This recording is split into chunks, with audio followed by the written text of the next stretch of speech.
चलो भाई, टॉपिक को कंटिन्यू करेंगे। स्ट्रेस स्ट्रेन को आज हम करने वाले हैं बच्चों। इसमें स्ट्रेस स्ट्रेन कर्व ग्राफ, ठीक है।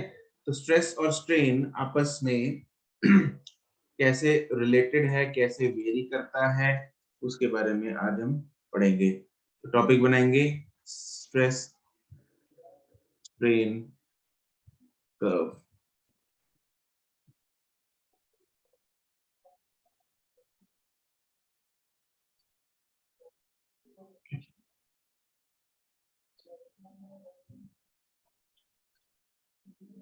तो पहले ग्राफ बना लेते हैं, फिर एक्सप्लेन करता हूँ।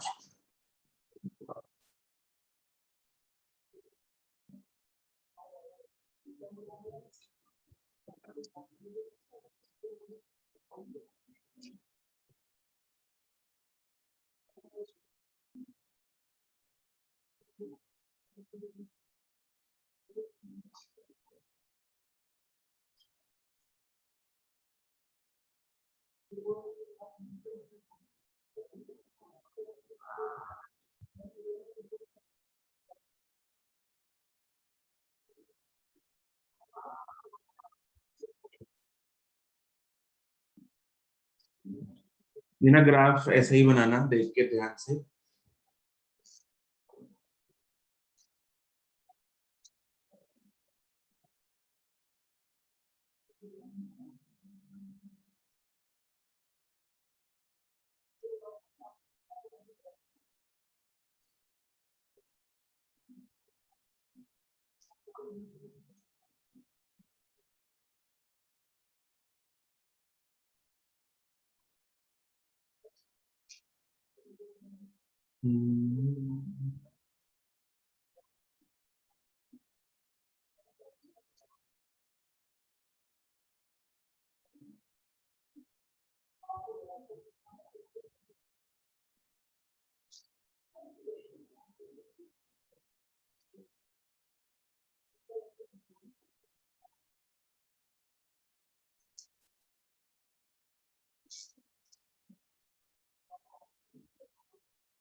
देखो, अब इसको समझते हैं। तुम लोग को चिंटू पिंटू याद है? उनमें से चिंटू पिंटू की एक बार कथा सुनाई थी तुम लोग को। तो वो बोट वाला क्वेश्चन। यस। हाँ हाँ, ठीक है। एक और बताया था, वो क्रिकेट, एक क्रिकेट खेलता था और एक देखता था। बिल्कुल ठीक है। तो उसमें जो देखने वाला था चिंटू था, खेलने वाला पिंटू था। तो उसी चिंटू की आज फिर हम कथा सुनेंगे। तो चिंटू जो था, अब तो पता ही लगा, वहां से देखो हमें आइडिया हो ही गया था कि वो क्या है। चिंटू वो शैतान है, वो पढ़ने वाला बच्चा नहीं था। वो सिर्फ देखता था क्रिकेट, है ना, खेलता नहीं था, प्रैक्टिस नहीं करता था। तो इसीलिए वो हर एक किसी से डांट भी खाता था, ठीक है। अपने दोस्तों से भी पिटता था, बहुत पिटता था अपने दोस्तों से। एक दिन लड़ाई हो गई उसके अपने दोस्तों के साथ, तो पिटना शुरू हो गया। तो जब दोस्तों ने उसको पीटा, तो क्या था, जब जैसे उसको मार पड़ती थी वो भी मारता था। उसको मार पड़ती थी, ज्यादा पड़ी, उसने और मारा। उसको और पड़ी, उसने और मारा, और रेजिस्ट किया और मारा। लेकिन हर चीज की लिमिट होती है कि नहीं होती? यस और नो? यस। तो इस एक लिमिट आई। पहले तो वो उतनी एनर्जी से मारता था जितनी एनर्जी से उसको पड़ती, उतनी एनर्जी से मार। धीरे धीरे उसकी एनर्जी कम होना स्टार्ट हो गई। उसको मार अगर 10 थप्पड़ पड़ते थे, वो 5 ही मार पाता था, ठीक है। एक पॉइंट आया भाई, उसने दम तोड़ दिया। मर नहीं गया, दम तोड़ दिया मतलब हार मान ली उसने, राइट। और अंत में उसकी हड्डियां टूट गई। तो ये ग्राफ उसी चिंटू की कहानी को दर्शाता है। कैसे?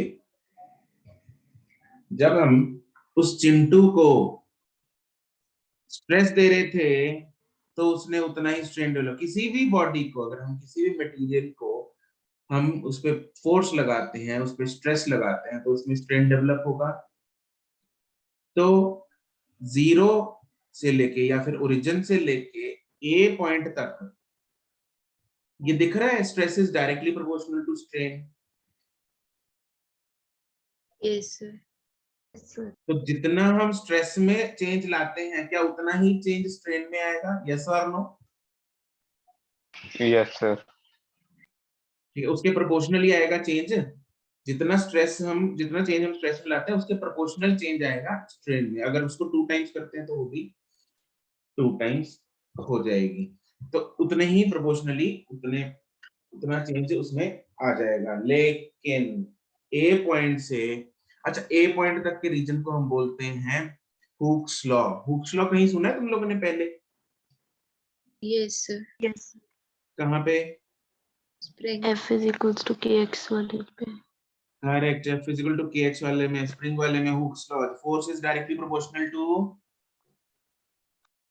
K minus x। क्या होता है? this distance इसको stretch कर. मतलब extension. Yes. Force is directly proportional to extension. जितना हम फोर्स लगाएंगे उतना एक्सटेंशन स्प्रिंग में आ जाता है। ये होता है हुक्स लॉ। ऐसे ही यहाँ पे फोर्स का मतलब स्ट्रेस है, एक्सटेंशन का मतलब स्ट्रेन है। तो क्या मैं बोल सकता हूँ अगर stress is directly proportional to strain है तो वो भी वही बात हो गई। यस और नो? Yes, sir. ठीक है, तो stress is directly proportional to strain हो गया। तो यहां तक O टू A हो गया हुक्स लॉ। कोई चक्कर परेशानी यहाँ तक? बी पॉइंट जो No, है sir. ओके, ए से बी पॉइंट तक, मतलब या कह लो ओ से बी पॉइंट तक। बी पॉइंट तक क्या है? ये मटेरियल जो है वो इलास्टिक रेंज में है। इलास्टिक रेंज का मतलब होता है कि अगर उसको स्ट्रेच किया जाए और डिफॉर्मिंग फोर्स हटा दी जाए तो क्या होगा? वो अपनी शेप को रीगेन कर लेगा। Regain करें। रीगेन कर लेगा। बिल्कुल सही बात। तो उसको बोलते हैं इलास्टिक रीजन। तो ओ से लेके बी तक ऐसा हो रहा है कि मटेरियल को हमने खींचा तो उसने अपनी शेप को रीगेन कर लिया। चिंटू को मारा, उसने उतना ही वापस मारा। लेकिन जैसे ही बी पॉइंट क्रॉस हुआ मटेरियल एंटर कर गया अपनी प्लास्टिक रेंज में। प्लास्टिक रेंज का मतलब होता है कि अगर हम उस पर डिफॉर्मिंग फोर्स हटा देंगे तो क्या वो बॉडी अपनी शेप को कंप्लीटली रीगेन कर पाएगी? No, sir. No sir. No. अगर अपनी शेप को प्रॉपरली रीगेन नहीं हो पाती मतलब वो कौन सी रेंज में है? प्लास्टिक रेंज में। वो रीजन है बी के बाद वाला, बी से लेके सी तक का। ठीक है, वो कौन सा रीजन है? Plastic region. जैसे कॉपर कॉपर का मटेरियल लिया, कॉपर का ब्लॉक लिया, उसको हमने वायर्स में कन्वर्ट कर दिया। वायर्स में कन्वर्ट, जो मटेरियल वायर्स में कन्वर्ट हो जाते हैं, शीट्स में कन्वर्ट हो जाते हैं, उनको क्या बोलते हैं हम? Ductile. Right, they are known as ductile as well as sheets वाले बोलते हैं Malleable. करेक्ट। तो ये डक्टाइल, डक्टिलिटी और ये मेलिएबिलिटी प्रॉपर्टी शो करता है B2C वाला रीजन के भाई अगर ज्यादा होगा तो उतना ज्यादा डक्टाइल मटेरियल है, कम होगा तो उतना कम डक्टाइल मटेरियल है। हाँ के ना? सहमत हो इस बात से? Yes. Yes sir. बढ़िया। पॉइंट सी ऐसा पॉइंट है जहां पे स्ट्रेस मैक्सिमम, इस ग्राफ का मैक्सिमम स्ट्रेस कौन से पॉइंट पे है? C. सी पे। उसको बोलते हैं, ये भाई वो स्ट्रेस है, वो फोर्स, एक्सटर्नल जो वो सहन कर पा सकता है मैक्सिमम। तो इसको हम बोलते हैं मैक्सिमम टेंसाइल स्ट्रेंथ या फिर अल्टीमेट टेंसाइल स्ट्रेंथ। कितनी मैक्सिमम उसकी स्ट्रेंथ है मटेरियल की, जितना वो सह सकता है। जैसे ही मैं स्ट्रेस इससे इंक्रीज करने की कोशिश करता हूं या स्ट्रेन इससे इंक्रीज करने की कोशिश करता हूं, मैं और उसको खींचने की कोशिश करता हूं, इसका जो इंटरनल स्ट्रेस है, जो इंटरनल अंदर से प्रोड्यूस हुआ स्ट्रेस है, वो क्या हो गया? कम हो गया। इसीलिए सी से डी तक थोड़ा सा ही पॉइंट होता है ये, मतलब ग्राफ में ज्यादा दिख रहा है लेकिन थोड़ा सा हल्का सा डिप आता है। डिप आने का मतलब ये है उसने अंदर से जो रेजिस्ट करने की पावर थी चिंटू की वो रह गई। अब तो कहता भाई मार लो मेरे को, अब तो बस खत्म हो गया, उसकी हड्डी जो है वो टूट गई। ये वो वाला पॉइंट आ गया। उसके अंदर से स्ट्रेस जो रिस्टोरिंग स्ट्रेस है वो जनरेट होना ही बंद हो गया, और डी तक आते आते वो पॉइंट ना वो मटेरियल टूट गया। तो डी हम बोलते हैं फ्रैक्चर पॉइंट। क्या बोलते हैं? Fracture point. वहां पे उसका फ्रैक्चर हो गया। समझ गए? तो ये ग्राफ रफली ये बिहेवियर शो करता है मटेरियल का। कोई दिक्कत परेशानी? क्लियर? ठीक। चलो जी, इस ग्राफ को थोड़ा सा लेबल और कर लेते हैं। अब हमने जो जो समझा है उसके हिसाब से, ये जो है बी से पहले पहले रीजन को हम क्या बोलते हैं?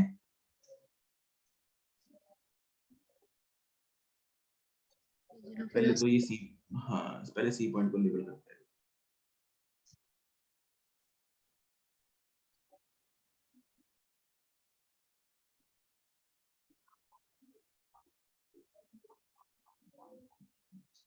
This is known as sigma max.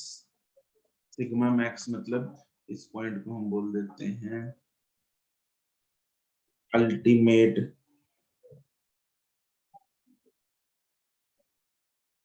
और मैक्सिमम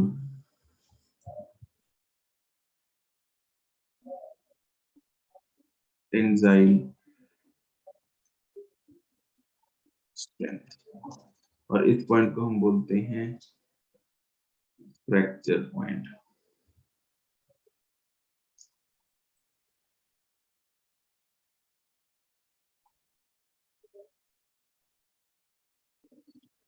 इधर वाले रीजन को हम बोलते हैं इलास्टिक रीजन।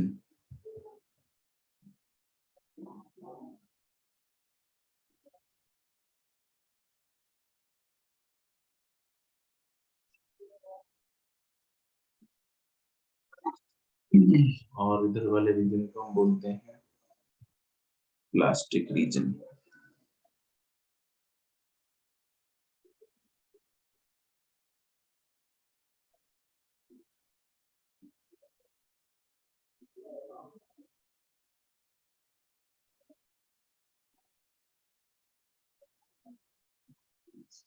ठीक है भाई, फोटो बनाओ, लेबल करो, फिर हर पॉइंट पे एक्सप्लेन करेंगे हम। प्लास्टिक रीजन सी तक है? हाँ सी या डी, मतलब बी के बाद वाले रीजन को हम प्लास्टिक रीजन बोलते हैं एक्चुअली। उसको सी तक ले जाओ, डी तक ले जाओ, सी के बाद तो खत्म है मटेरियल ना। सी से डी तक तो फ्रैक्चर हो रहा है वो, और डी पे आके फ्रैक्चर हो गया। यस।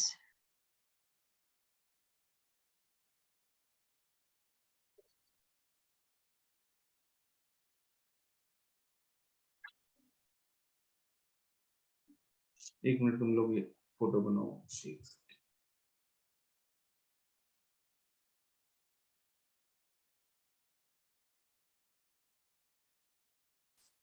चलो अब हम एक्सप्लेनेशंस लिखते हैं।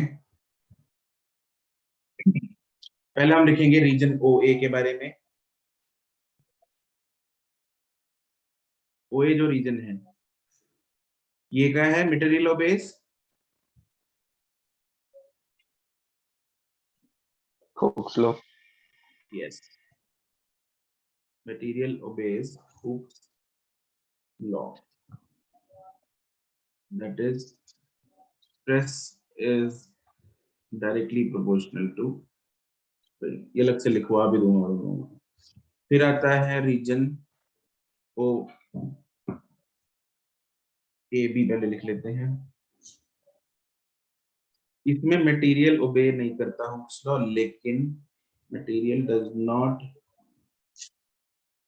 ओबे Hooke's law but still, but it is still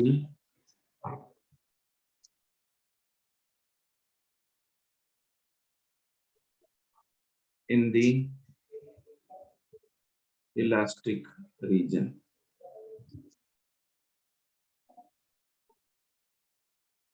OB region को हम इलास्टिक रीजन बोलते हैं,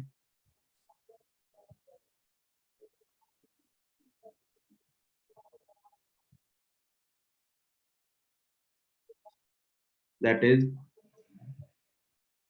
if the deforming stress is removed,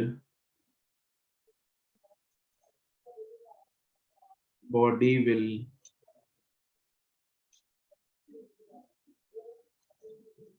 regain its original position.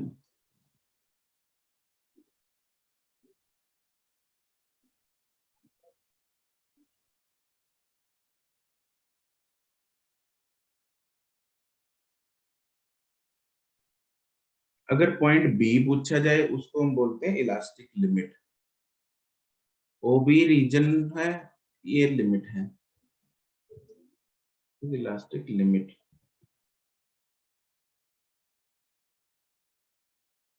फिर पॉइंट बी के बाद मतलब उसको हम बीसी रीजन बोल सकते हैं। ठीक है, BC is elastic reason.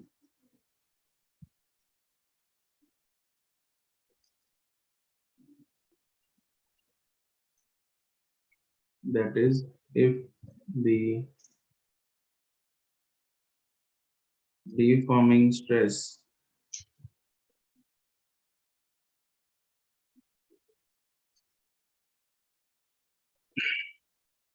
deforming force लिखो यहाँ पे, the deforming इधर भी force है। The deforming force is removed, body does not regain its original position.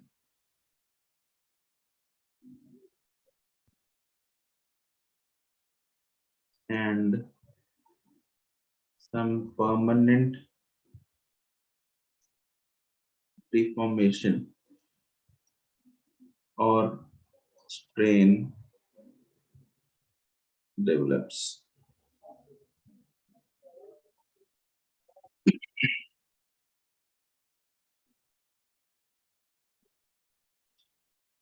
ठीक है, फिर आता है पॉइंट सी। पॉइंट सी क्या था? Maximum tensile strength. Yes, it is maximum या ultimate tensile strength.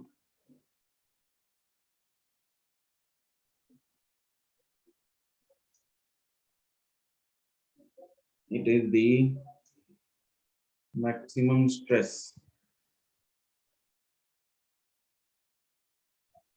a body can bear. And the last is point D, which is known as fracture point.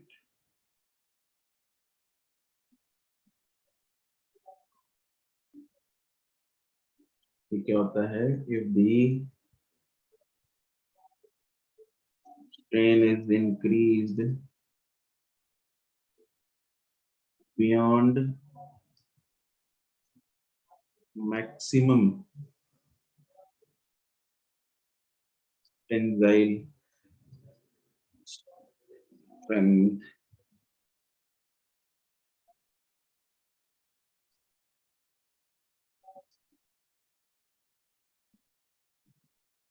the restoring stress decreases and the body ruptures, yeah, fractures.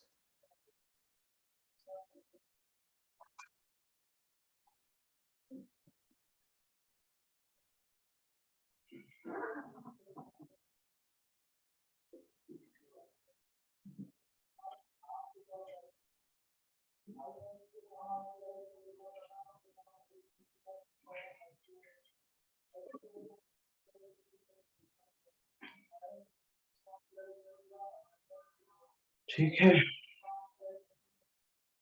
चिपका लिया? No, Yes. sir, please. अच्छा,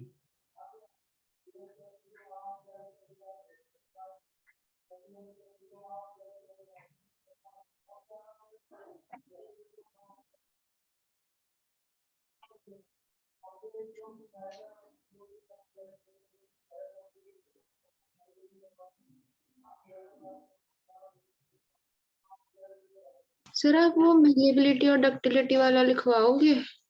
हाँ हाँ अभी लिखवाऊंगा। यहाँ तक लिख लिया? Yes, sir. Excuse me, sir. हाँ जी। सर एक बार ग्राफ दिखा दो।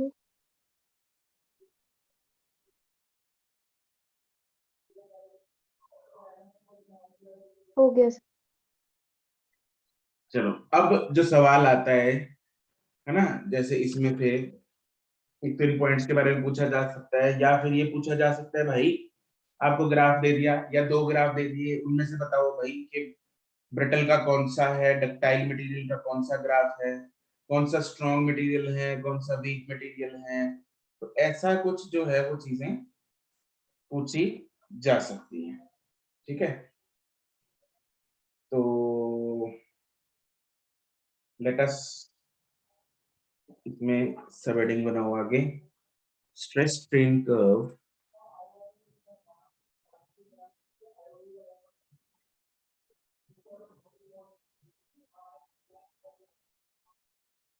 for different types of materials।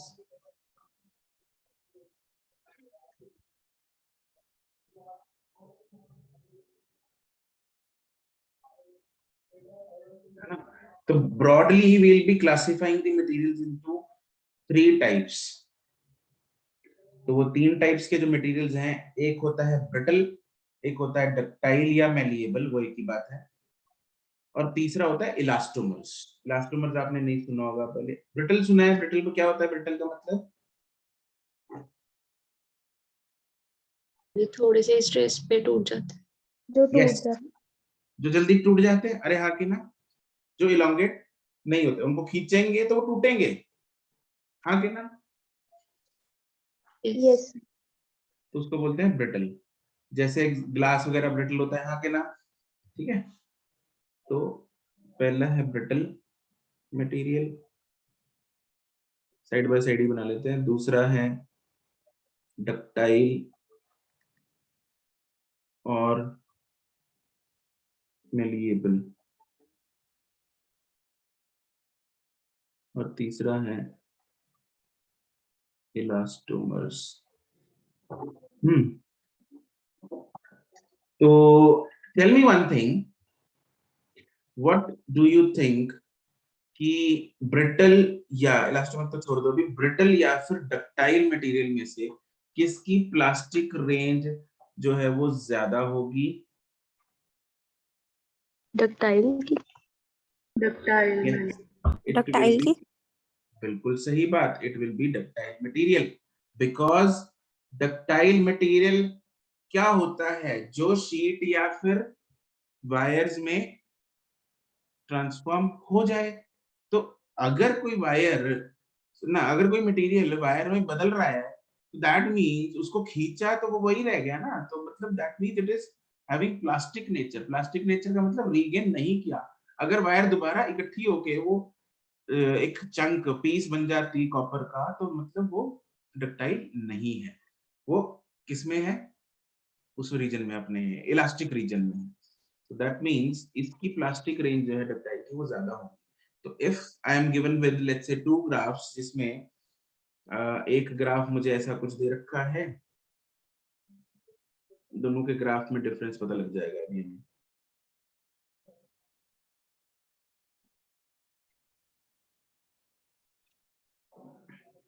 तो इसका जो ग्राफ होता है वो, इसका ग्राफ में प्लास्टिक रेंज बहुत कम होगी और इसके ग्राफ में प्लास्टिक रेंज जो है वो बहुत ज्यादा होगी, ऐसे, ठीक है। और इलास्टोमर तो अलग ही चीज है, मतलब वो तो ना जैसे rubber, rubber is an elastomer. Rubber का क्या है, वो हुक्स लॉ ओबे ही नहीं करती, है ना। उसको क्या है, इलास्टिक रीजन नहीं होता उस ना, सॉरी अपना हुक्स लॉ वाला रीजन नहीं होता। वो क्या है, जितना खींचेंगे उतना खिंचती जाएगी और थोड़ा खींचेंगे थोड़ा स्ट्रेन डेवलप होगा। जैसे जैसे स्ट्रेस बढ़ाते रहेंगे स्ट्रेन उतना बढ़ता रहेगा, और बढ़ाया और स्ट्रेन बढ़ गया, और बढ़ाया और स्ट्रेन बढ़ गया, और अंत में आके वो सीधा क्या कर जाएगी, रबड़ टूट जाएगी। उसमें परमानेंट इलोंगेशन नहीं होती। तो इसीलिए इलास्टोमर्स में प्लास्टिक रीजन नहीं होता या फिर बिल्कुल ना के बराबर होता है, ठीक है, because they do not develop permanent deformations. Permanent ये उसमें डिफॉर्मेशन या स्ट्रेन डेवलप नहीं होता, इसीलिए उसमें प्लास्टिक रीजन नहीं होता, ठीक है जी। तो ऐसा कुछ ग्राफ्स हैं, तो आप ग्राफ को देखते ही समझ जाओगे इसमें है वेरी स्मॉल प्लास्टिक रेंज, इसमें है लार्ज प्लास्टिक रेंज, और इसमें नो प्लास्टिक में कुछ नहीं होता यार, ना मात्र होती, बिल्कुल ऑलमोस्ट ना के बराबर।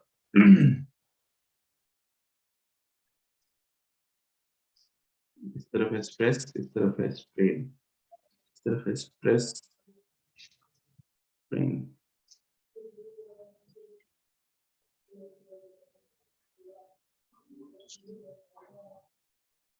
ये तीनों फोटोज बना लो।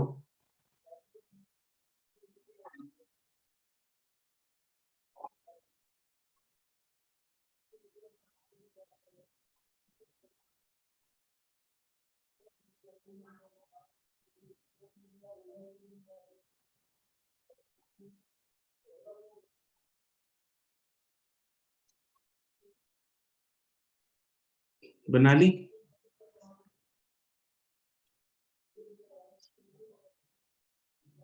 Yes sir. ठीक है, इनकी कुछ Yes. एग्जांपल, ओके एग्जांपल्स लिख लो। Examples of brittles like glass और ग्रेफाइट। ग्रेफाइट हो गया, राइट, चौक हो गया। तो these are what, these are brittle materials. इसकी एग्जांपल्स, गोल्ड। यस, गोल्ड सबसे ज्यादा वो क्या है, मेलिएबल मटेरियल गोल्ड, है ना। इसीलिए इसीलिए रदरफोर्ड ने, have you read about Rutherford experiment? Yes sir. Yes, sir. Rutherford ने गोल्ड शीट इसलिए ली थी क्योंकि उसने, gold is the material which can be transformed into very very very very very very thin sheet, right, and heavy mass भी चाहिए था, तो दोनों पर्पस इससे सॉल्व हो गए थे। तो गोल्ड हो गया, सिल्वर हो गया, कॉपर, एल्युमिनियम, ये सब जो है these are what malleable and ductile। malleable Ductile. materials। Elastomers की एग्जांपल्स हैं rubber, and what is the main artery of the heart, कौन सी होती है, क्या नाम होता है उसका? aorta। Aorta. aorta जो है, that is the main artery जो भी होती है हार्ट की, that is also elastomer in nature, उसकी भी प्रॉपर्टी रबर से मिलती है, ओके। इसको मैं लेकिन बोल नहीं सकता, तुम लोग चेक कर लेना, रबर की तरह खींच के देख लेना, वो हम कर नहीं सकते। खैर, इसमें एक दो पॉइंट और लिखेंगे हम। Number 1, they don't obey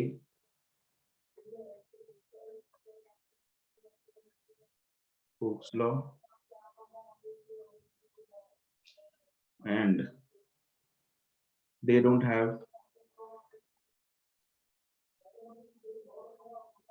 plastic reason.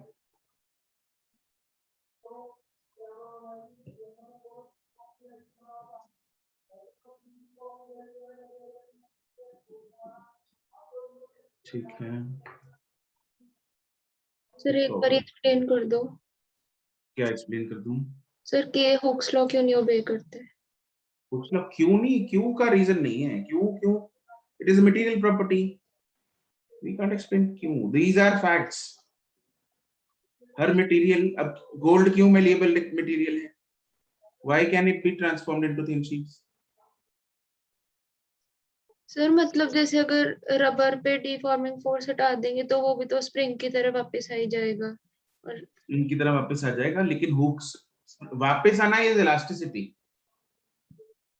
Hooke's law होता है प्रोपोर्शनैलिटी, कि जितना स्ट्रेन बढ़ाया या जितना स्ट्रेन बढ़ाया उतनी स्ट्रेस बढ़ेगा, या जितना स्ट्रेस बढ़ाया उतना स्ट्रेन बढ़ेगा, प्रोपोर्शनैलिटी है।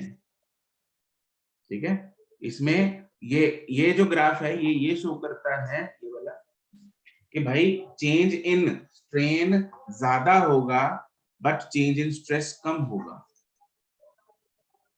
Yes sir. ठीक है, चेंज हो रहा है, वापस भी आ रहा है, लेकिन प्रोपोर्शनली चेंज नहीं हो रहा। यस हाँ, that is totally material property, उसका हम कुछ नहीं कर सकते। ठीक है, दीज आर द फाइंडिंग्स। और ये जो ग्राफ भी बन रहा है, दिस इज आल्सो एक्सपेरिमेंटल। ठीक है, मटेरियल के साथ छेड़छाड़ करके फिर ग्राफ बनाया गया, उसके ऊपर एक हाइड्रोलिक प्रेस के साथ उसको दबा के फिर देखा गया वो कैसे बिहेव कर रहा है। ठीक है, टिल इट फ्रैक्चर्ड। हाथ से तो ऑब्वियसली फ्रैक्चर नहीं होगा, उसको प्रेस के साथ, प्रेस वो प्रेस नहीं कपड़े वाली, हाइड्रोलिक प्रेस जो मटेरियल्स को क्रश करती है, उसमें उसको रख के देखा गया। यस। चलो, ये कहानी थी सारी स्ट्रेस स्ट्रेन कर्व की। इंपॉर्टेंट है, इसमें से क्वेश्चन आने के चांसेस रहते हैं। ठीक है जी, तो कंसेप्चुअल क्वेश्चन आ सकता है, यू कैन। बन गया? क्लियर? आगे Yes. चले? ठीक, चलो भाई, ये इसकी कहानी तो खत्म होती है, हम अब आगे बढ़ते हैं।